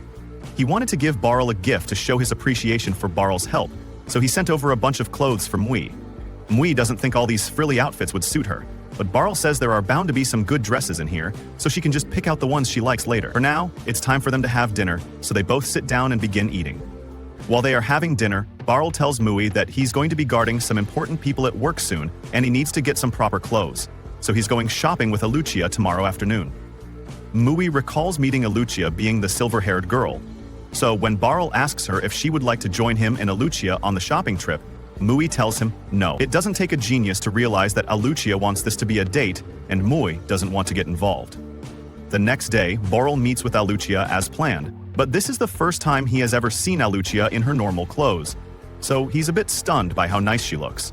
Alzia thanks him for the compliment, and she's glad that Beryl noticed her outfit, but they really need to get going. As the two of them leave, Kiruni and Hemlitz pop out from around the corner. Kiruni knows the store that Lucia is going to take Beryl to, so she has already mapped out a route so she and Hemlitz can spy on them without getting caught. Hemlitz calls her shameless for invading Beryl and Alucia's privacy like this, but she points out that he is just as guilty as she is because he came with her. Alucia leaves him to one of her favorite clothing stores, but is a little uncomfortable because he doesn't fit in with the high-ass aura of the store. As Alucia enters, the manager greets her by name and asks if there's anything he can do for her. Alucia tells him she just wants to look around. So, the manager tells her she's free to do so, and if there's anything she likes, he will be right here to assist. Beryl thinks the manager is really helpful, but he doesn't know where to even begin looking with the sheer number of clothes here. He also doesn't trust his fashion sense, so he decides to just leave the shopping to Alucia. But when she finally picks something out, Beryl realizes that her fashion sense is worse than his. The manager comes over and tells Alucia that she made an excellent choice. But Beryl knows he's just saying that because he wants to make a sale. If he were to wear that to the delegation, he'd never be able to live it down. So he politely says he'd like to keep looking before he makes any decisions. Beryl has now come to terms with the fact that if he leaves the shopping up to Alucia, then he's going to end up looking chopped, so he needs to take some initiative. He looks around the store and spots a suit in the back which looks like it would suit him. Alucia says she doesn't like it since it doesn't have any frills, but a plain suit is exactly what Beryl wants. Plus, this looks like it would be really comfortable. Alzia still doesn't agree with Beryl's choice, but it's his choice, so if he says he likes it, then that's that. She asked the manager to hold that suit for them because they'd like to go look a few other stores before they make their decision. Personally, Beryl would be more than happy with the suit he just chose, but since Alucia is going out of her way to help him shop, he can't just ignore her opinion. The two of them leave the shop, and Alucia asks Beryl if he'd like to stop at a restaurant for lunch before they continue shopping. Meanwhile, Karuni and Hembelitz are still spying on them, and Karuni is really invested in Alucia's date. Now Alucia leads Beryl to her favorite restaurant in this part of town, and it's a little too fancy for Beryl's taste, but he's open to trying new things. Shortly thereafter, their food arrives, and everything is going exactly as Alucia planned. Shopping and then having lunch at a fancy restaurant makes this an official date, so she's giddy with excitement. Meanwhile, Kirumi and Hembelitz are sitting at a table nearby, and they are both surprised because they've never seen Alia look so happy. Kirumi says it must be because she's on a date with Beryl, but Hembelitz points out that if shopping and lunch is all it takes for it to be a date, then doesn't that mean he and Karuni are on a date as well? Later that evening, Beryl and Lucia are walking back from their shopping trip and Beryl apologizes because even though Alucia took him to so many stores, he ended up just buying the suit he picked out from the first store. Alucia tells him it's not a problem as long as he likes it, and besides, she had a lot of fun today. They both say goodbye to each other, and as Beryl walks off, Alucia just stands there looking at him. Hemlitz and Karun are still watching from behind a corner, but Hemlitz has a lot of questions, so he steps out and decides to go talk to Alia. First, he apologizes to Alucia and tells her he has pretty much been spying on her all day, but Alucia says she doesn't mind since she didn't do anything she would be embarrassed about. Now that that's out of the way, Hemlitz says he has a question for her, and after Alucia agrees to answer, he asks her what she really thinks of Beryl. The next day, Kumi comes up to Hemlitz in the training hall and apologizes for yesterday, because after he stepped out of their hiding place, she got scared and ditched him. Hemlitz tells her it's fine, and in case she's worried about it, he made sure not to tell Alucia that Karuni was spying on her too. Although that just makes Karun feel even more guilty since she was the one who invited Hemlitz in the first place. Just then, Alucia arrives and Hemlitz greets her as usual. But Karuni is still a bit nervous, so she slowly backs away and says she's going to go practice her sword swings. Yesterday, when Hemlitz asked Alucia what she thinks of Beryl, she told him that she just wants to make Beryl happy, and Hemlitz has been trying to figure out what she meant by that. Just then, Lucia interrupts his flashback and apologizes because she plans to take over the training hall for a while. Hemlitz asks her why, so she explains that once Beryl arrives, she plans to challenge him to a match. Hemlitz is surprised to hear this, but Alucia rationalizes her decision by claiming it will boost everyone's trust in Beryl if they see him go toe-to against the Knight Commander. Hemlitz agrees, since even if he loses, doing well against Alucia would be undeniable proof that Beryl is a qualified instructor. But Hemlitz asks her if that's really the only reason she wants to have a match against him. Alucia admits that if she wins, she is planning to confess one of her desires to Beryl, but that's all she's willing to say. So she excuses herself so she can get ready. Once Alucia is gone, Karuni comes back up to Hemlitz and asks what he and Alucia were talking about. Hemlitz informs her that Alucia is planning to challenge Beryl to a match when he shows up, and if she wins, she says she's going to confess her desires to Beryl. Kiruna freaks out because that can only mean that Alucia is going to tell Beryl she loves him. And now that she thinks about it, it makes a lot of sense, since she was having so much fun yesterday. Both of them think Aaliyah is beautiful and has a great personality. So many guys would be lucky to have her confess to them, but there is no telling how this will play out. A little while later, Beryl arrives, and as soon as he sets foot in the hall, Lucia walks up to him. Beryl is surprised to see her, since she's usually busy with other tasks around this time of day. So, he asks if she's here to get a little extra practice in. Alzia confirms this, and tells Beryl that she'd like to have a match with him, but that really isn't what he was expecting to hear. Alzia says she wants to get some live combat training before the delegation arrives, and when she puts it like that, Beryl sees no reason to refuse. So he agrees to the match. They both get some practice swords and take their positions. But, given the fact that Alucia is the knight captain, Beryl doesn't think he stands much of a chance here. But it's just to help Alucia practice, so he's fine with the odds stacked against him. Before the match begins, Alucia tells Beryl that people often call her lightning because of how quick her attacks are, so he had better be prepared. And as soon as the match begins, she demonstrates just how fast she is. Beryl was able to block her initial strike, which is pretty impressive since most people can barely react to her speed, but it still made him nervous because he has never had to fight someone with Alucia's speed before. Lucia follows up with a series of slashes, but Beryl is able to parry each one and stand his ground. He is starting to notice a few things here, like the fact that Lucia must have been training like crazy on top of her commander duties, and her usual tells before an attack aren't there anymore. Beryl can't keep parrying her at this rate, so he decides to go on the offensive. But Alucia is able to keep pace with him and starts pushing Beryl back. He is going to need to focus on every tiny movement makes if he's going to find an opening. As she lunges at him again, Beryl finally spots a flaw in Alucia's knee movement, so he is able to tell when she's about to attack and parry it. But with her speed, it still isn't easy to keep up with her. Plus, Lucia's observations are so keen that he can't land a single hit on her. Beryl is now certain that there's no way he can beat Alucia in a fair fight. But there's no rule saying he needs to play fair. After Alucia lunges at him again, she finds an opening on Beryl's side, so she repositions herself to take advantage of it. But before her strike could land, Beryl grabs her coattails and throws her to the ground. That's a point for Beryl, but Karuni wonders if doing something like that is really okay. Hez tells her there are no rules in a real fight, and besides, Beryl is the only person capable of successfully executing a move like that against Alucia. Alucia accepts her loss, and Beryl tells her that she fights a little too fair. In real combat, your opponent is going to take whatever advantage they can get, fair or otherwise. So, you always need to be prepared to respond in kind. Just then, the clock chimes, so Beryl says he's going on a lunch break. And after he's gone, Hemlitz and Karuni approach Lucia. Karuto thought the match was amazing, but she wants to know if Alucia was really going to tell Beryl how she feels about him if she had won. Alusha acts confused and tells Karuni she was just going to ask Beryl to go shopping with her again. Karuni now feels silly for thinking Alui was in love with Beryl, so she walks off in embarrassment. However, once Karuni leaves, Hemlitz asks her the same question, and she admits she did want to confess to Beryl. She wants Beryl to be happy more than anything, and it would be great if she could be the one to make him happy. But she's also fine with it being someone else if things don't work out for her. Later that night, Beryl is back home, and he is telling Mui all about his match with Alusha and how he could barely hold on. He admits that it felt great to have his student trying so hard in a fight against him. But from the sound of it, Mui thinks it was more than just a match to her.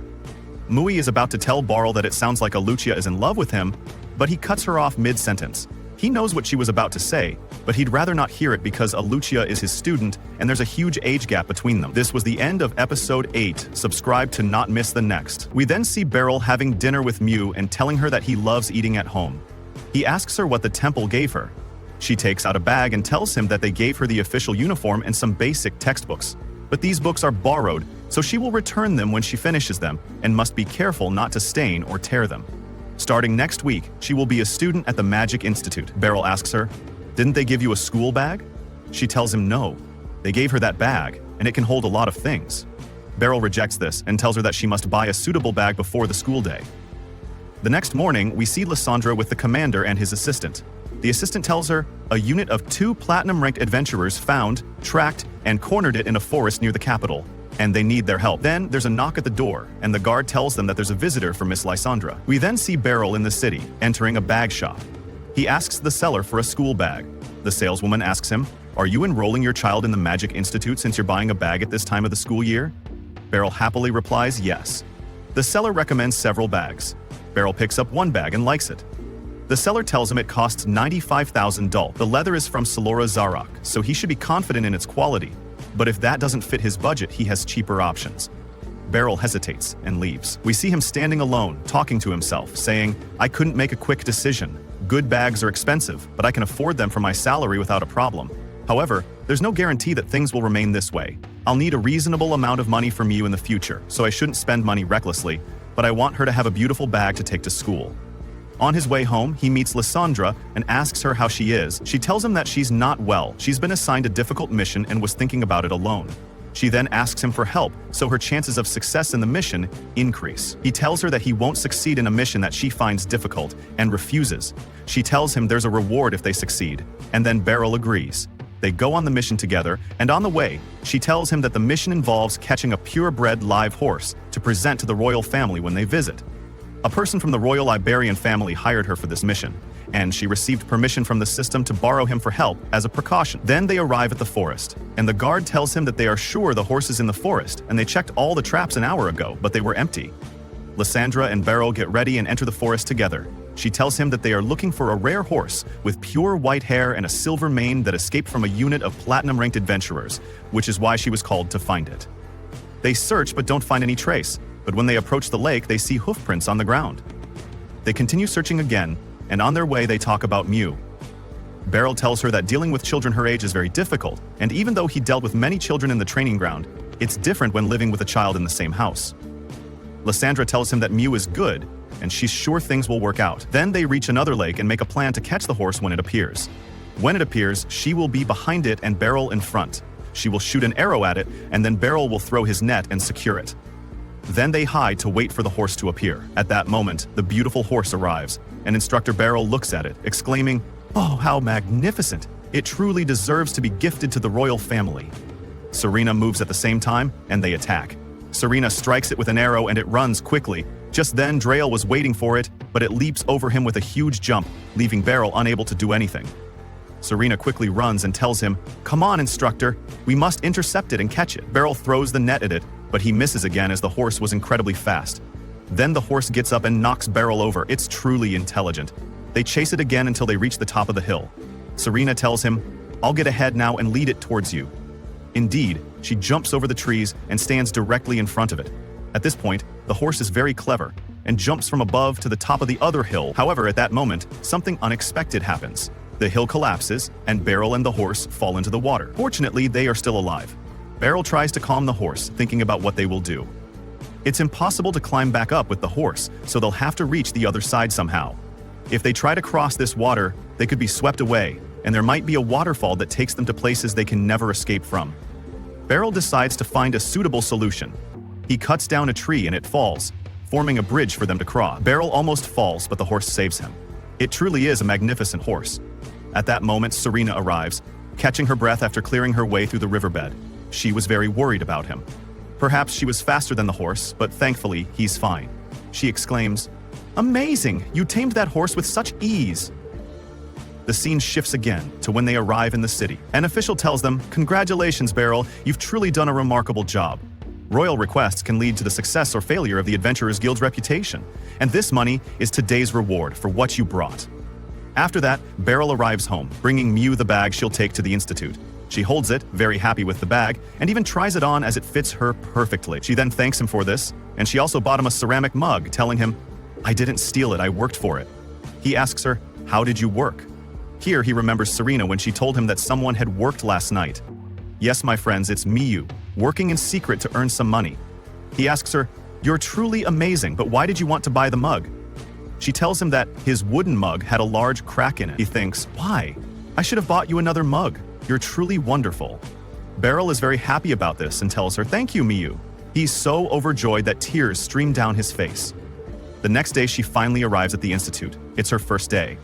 He tells her, "I wanted to say goodbye on my way to work. Please be easy on me, Miyu. Be good."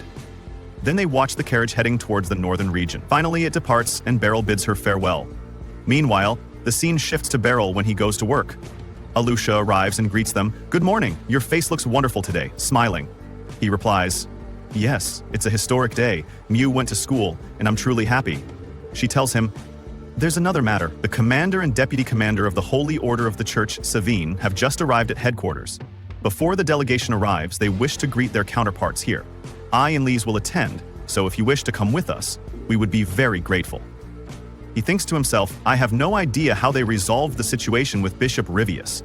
He remembers what happened and says, "So, I cannot be certain that they are not hiding something up their sleeves. It might be better for me to investigate and see what's happening myself."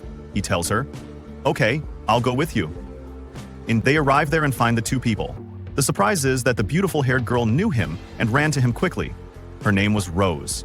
It had been a very long time since he last saw her. Alusha gets very angry because she's jealous of him, with any girl. And here our episode ends. Wait for us in the next episode. All you have to do is subscribe to the channel and activate the bell icon to receive all new updates. Our episode begins with Briar entering a familiar place, where Rose greets him warmly. She hasn't seen him in a long time, and he's surprised she remembers him, seemingly a former student of his. Alicia, consumed by jealousy, is furious, demanding to know how that girl dared to speak to him in such a manner, calling herself his beloved student. Rose interjects, confirming, "Yes, this is my teacher." Briar then recalls teaching her. She was indeed one of his students, incredibly strong, having trained in the gym for a year and a half. Rose thanks him for all he did for her in the past. Now, Rose is the deputy commander of the Holy System, content in her work, all thanks to God and Briar, who trained her with integrity and care. Briar truly is an exceptional teacher. Alicia interjects, "Let's get to the point. What happened to Hennis, the former deputy commander?" Commander Gatoga replies that it's a long story. They're then asked why they're here now, implying it's no ordinary visit. Gatoga confirms, "Yes, we came for Rose to get acquainted with Baltrin.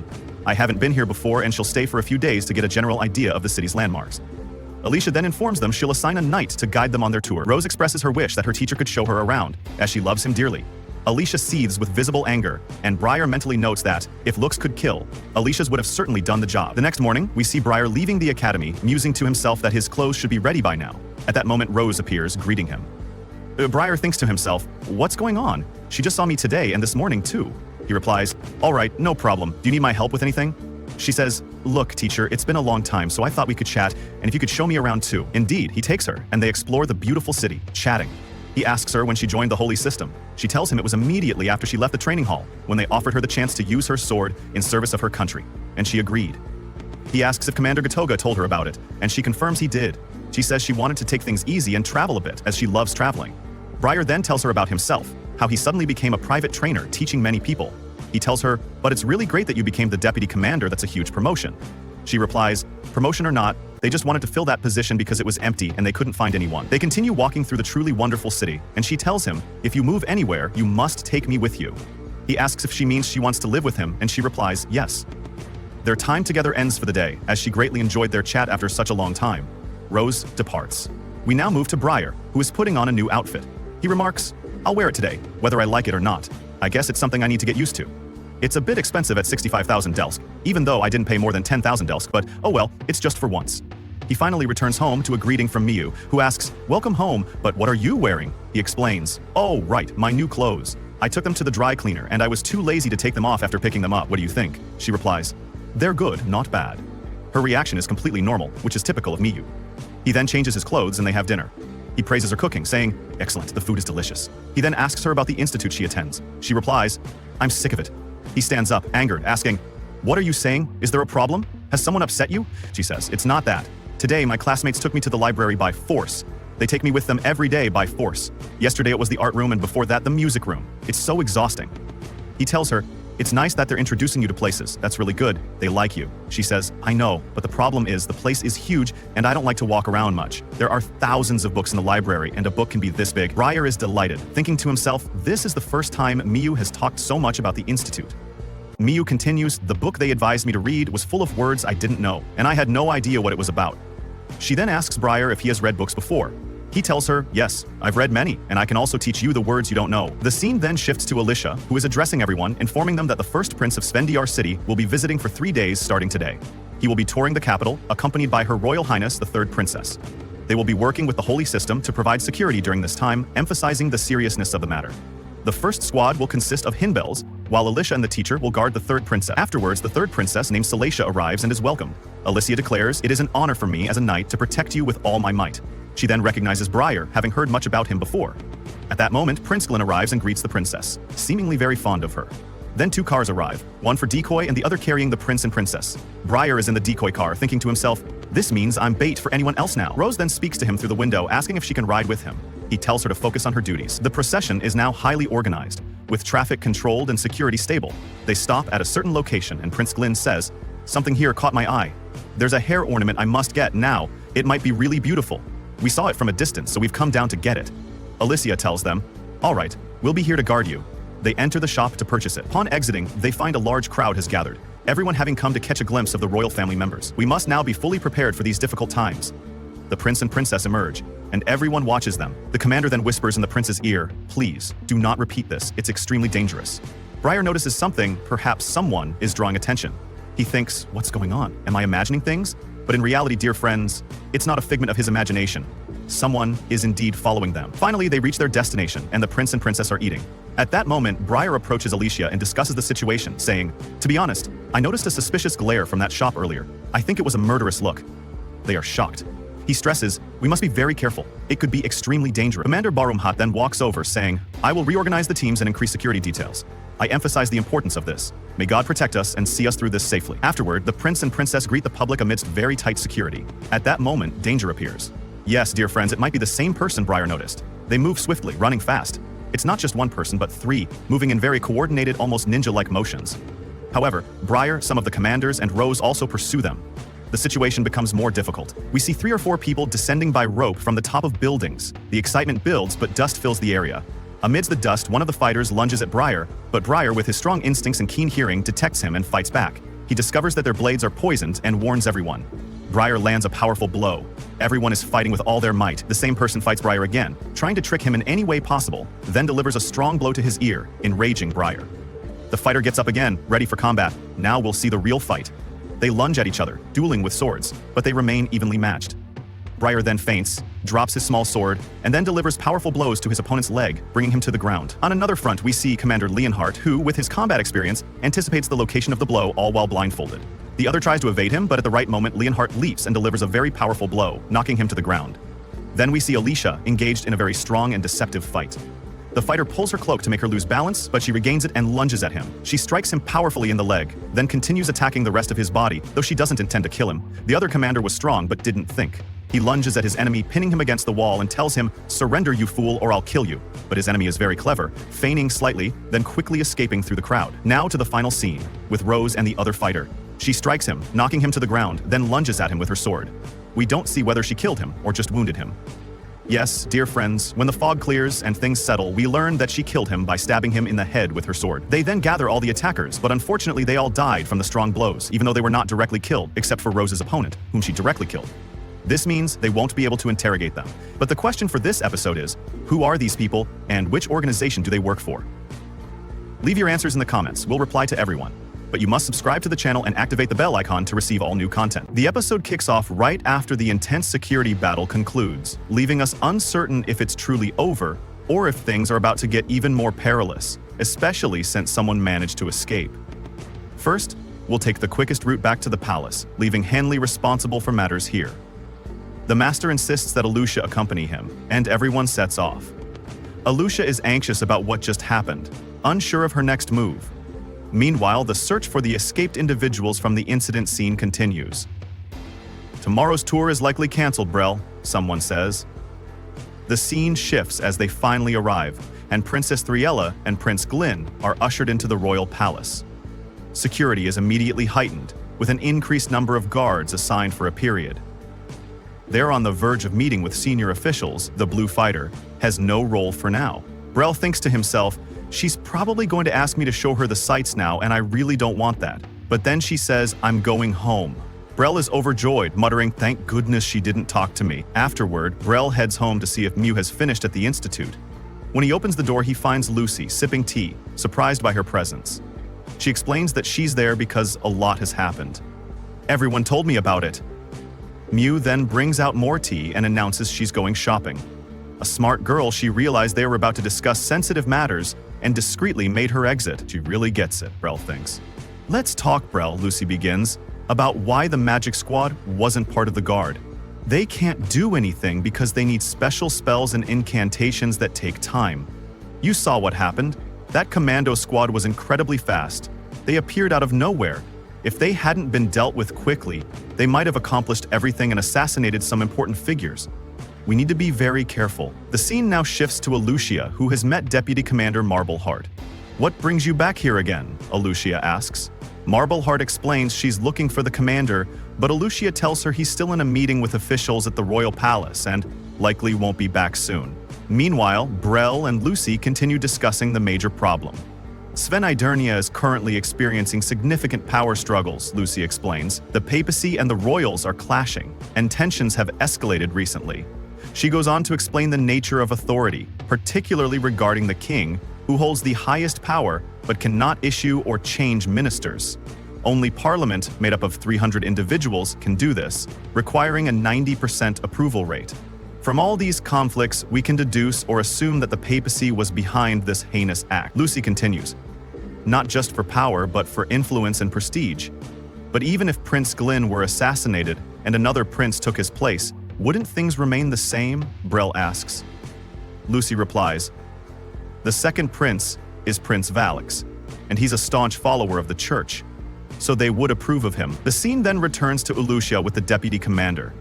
Alucia has sat with her and explained everything, wanting to leave now. But the deputy commander says, stay, I want to talk to you about Beryl. I haven't been with him for a long time. Back then I was traveling to different countries and cities, and I happened to pass through here. His sword skills absolutely stunned me.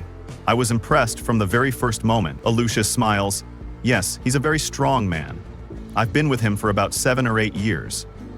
The deputy commander asks, what was the master like when he was younger? Alucia replies, at that time, I was just a child. I remember what happened at the beginning. I didn't understand how amazing he was at fighting.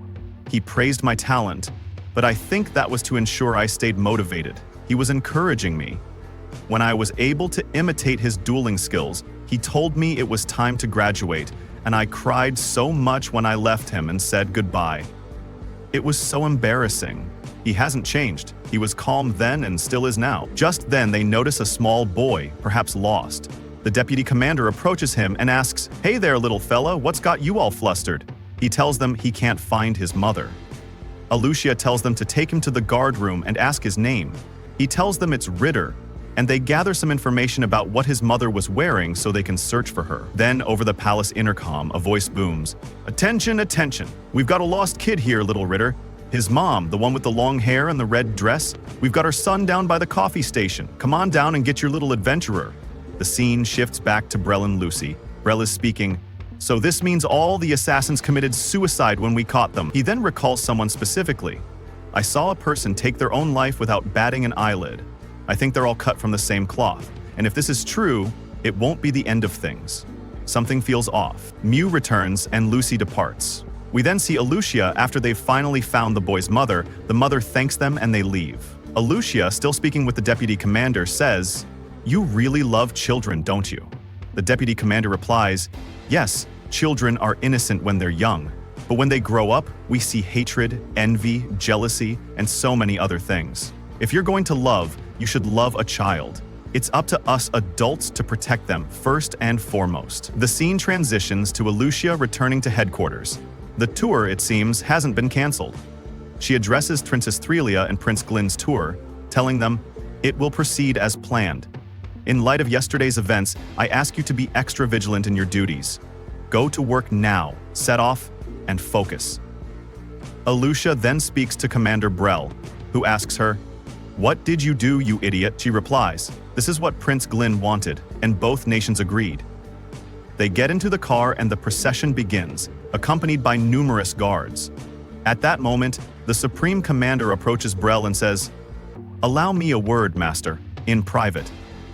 The commander informs him that yesterday's attacker was one of their former comrades. Beryl asks, "Was it Hens?" The commander confirms, "Yes indeed, he was the deputy commander before Roz." Beryl can't believe it. "It's hard to believe that our former comrades are targeting the royal family. This is very serious, not simple at all." The commander then states, "If that man reappears, I will personally eliminate him." The procession continues. So far, everything is going smoothly, thank goodness. They travel through vast, beautiful lands and magnificent fields. The area is agricultural, and the golden wheat is on the verge of being harvested. This is Beryl's first time here, and he's genuinely happy. The prince and princess disembark, telling the guards, "Be careful." The guards take their positions.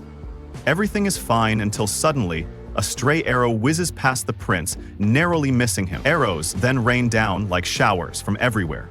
The guard forces quickly move to intercept them. The situation is extremely dangerous and worsening as more and more arrows fall. Here, the forces emerge and engage the guards in face-to-face combat. Beryl confronts a very strong opponent, while another person faces Henlitz, who manages to kill him. We then see Alucia fighting her opponent, landing surprise blows that finish them off instantly. The arrows intensify even further, and Beryl intercepts all of them, killing one person after another. But unfortunately, there are simply too many of them.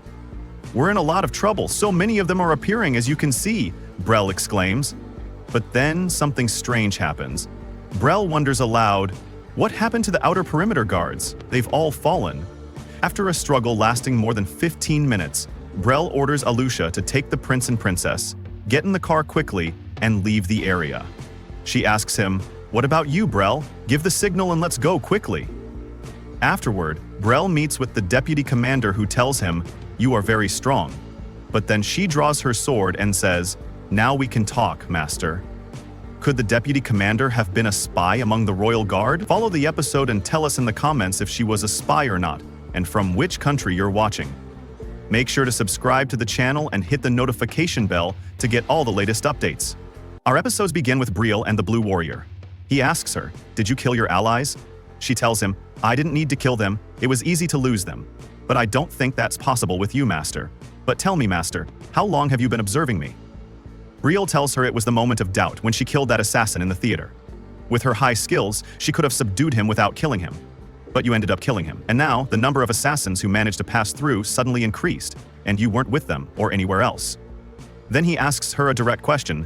"Tell me, you foolish girl, why did you allow the assassins to pass? I believe you don't want Prince Gillian. Will the prince's succession be that annoying?" So she tells him, "Listen to me, Master, if your country is drowning in feudal power struggles, and if it's declining year after year and needs to be dealt with immediately, then what would you do if you were in my place?" Beryl thinks, then tells her, "I'm just an old countryman who knows nothing about politics, and now I cannot stand by and watch one of my former students take the wrong path. I taught you how to use your sword to protect people, but now you are a skilled assassin." She tells him, "That's what I'm doing. I have killed many people with that sword and was able to use my sword." But her action was truly foolish. She told him if the country were united, children would not die of cold and hunger, but the country is now on the verge of falling into the abyss, so it's all the same. Then she prepared to fight her master Beryl. The scene quickly shifts to the battlefield, where the fighting was intense and things were at their peak. Everyone was fighting with all their might, killing many. As for Humblet, he struck someone then stabbed him in the shoulder, but he does something strange and regains his strength. The witch was also fighting skillfully, killing many of them. As for Coroni, she is a truly brilliant girl, as you can see. On the other hand, we move to Master Beryl and Rose, and they have begun fighting. The Master was only parrying attacks so far. She tells him, "Master, won't you fight me? Is facing a former student difficult for you?" Beryl didn't want to fight her, and in the end she launched a very strong attack at him, but he blocked that blow. She told him, "Up to this, I will stop fighting. I will never be able to defeat you, Master." Then she said some provocative words, that she wants to go back because there are some children held hostage by her, meaning she herself took those children hostage. Master Beryl gets very angry, then tells her, "Okay, now the real fight has begun. I will finish you, Rose." He takes a breath, then begins a very strong duel between them. Rose is happy and tells him, "Oh, your brilliance. You're fighting even though I have a shield." He tells her, "This shield hinders you, not me." She strikes him a powerful blow on his shoulder, wounding him deeply. He tries to strike her, but she strikes him another blow, hitting him directly. But he focuses more and more, then strikes her sword upwards, causing it to fall. Then he strikes her a very powerful blow to her chest, and blood gushes from everywhere. She falls to the ground, but she is still conscious/alive implied. He tells her, "I cannot do this. You must live to be able to face your sins and atone for them. And also, it seems there are some things I haven't taught you." At that moment, Monsieur Gatag arrives and treats her. Then he recounts what happened. When those assassins came, he saw Rose taking the path with them, running at her fastest speed. Gatag asks him what happened, and then Beryl tells him that he was the one who defeated Rose simply because she was involved in an assassination attempt on the prince. It seems someone forced her to do so, and now we understand something we didn't understand before, that the responsible person had threatened Rose with orphaned children held captive by him, and she is doing this under certain pressure. If she did not participate in the assassination attempt on the prince, he would kill the children, which is why she did it. Their first mission now is to find the children and ensure their safety. I also know that Rose is Gatog's sister, but not a full sister. He has known her since she was young. She is his foster sister, suckled from the same breast. Then Beryl says something, possibly regarding judgment, and perhaps has judged Bishop Rivius and given him what he deserved, as Bishop Rivius was apprehended after they proved his involvement with criminals and dragging bodies to gain much money. As for you, Rose, I hope you are better. I hope you utilize your strong will better, for that is what my lessons aim to teach you in the end. Rose cries profusely and tells him, "Okay, now I am truly happy. Life has been reborn in me." And he tells them, "Don't worry, I won't tell anyone what happened." The scene then shifts to Humblets, Coroni, and Elucia, catching their breath after the prolonged battle. Finally, Master Beryl arrives and tells them, "We've defeated all the enemies. Rose was fighting alongside me and sustained serious injuries. Afterwards, we met Mr. Gatoga, and I asked him to take her to a doctor. She received first aid, and thankfully she's fine." With that, the mission concludes. We then see Beryl and his group talking. They ask him, "What about the agricultural area where we were fighting? It was significantly damaged." He replies, "Yes, I think the government will compensate them appropriately." At that moment, an urgent message arrives for Elucia from the royal palace.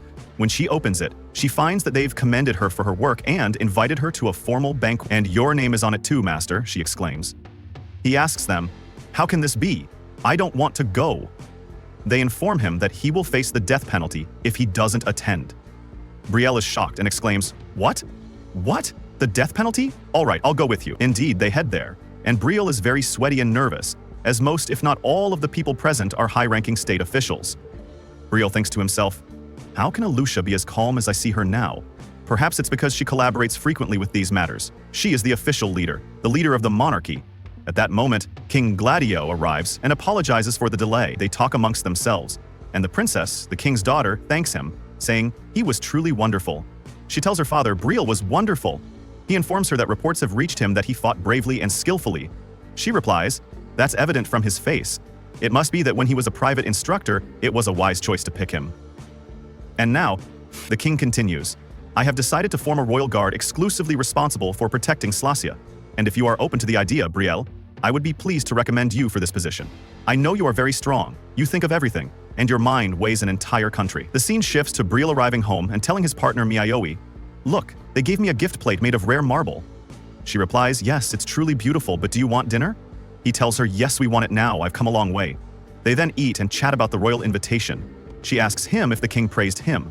He tells her, kind of, and she encourages him, saying, excellent, that's wonderful work. Beryl is happy and tells her, your praise, Miyawi, is better than the king's. I'm not flattering you, it's true. The scene shifts to Rose and the deputy knight commander, and it seems someone, or rather a group of people, is following them.